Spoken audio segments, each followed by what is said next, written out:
Eagles wide receiver Jason Avant has an incredible work ethic. He is always the last player on the field after practice. He says sports and prayer saved his life. Football and sports were a haven for a lot of us kids growing up away from the gangs and the violence. My football coach in high school told me, you can go out and try to make some money, or you can put time in and work playing this game and you won't have to work a day in your life. His grandmother Lily led him down the right path. And my mother left me when I was a baby. My dad really wasn't ready to handle me yet. And so he left me with my grandmother.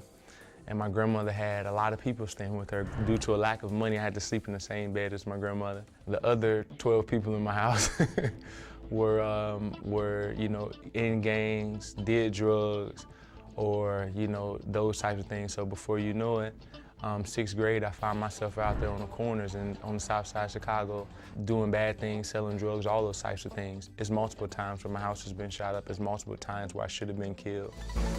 I couldn't escape my grandmother's prayers.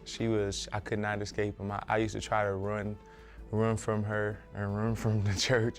And then I had to make a cognizant decision, a decision to say, look, do you want to be this? Do you want to be something else? You can't placate or creep off that. You got to totally sever the line. And that's what I did. I went down to my friends and said, look, I can't do this anymore.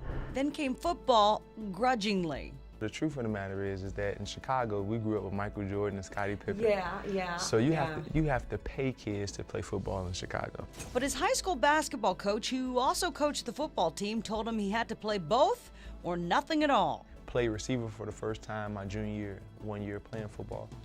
And I was the #1 player in the state of Illinois. But then I had all these scholarships. I was like, maybe basketball. Maybe I'm a little bit too short.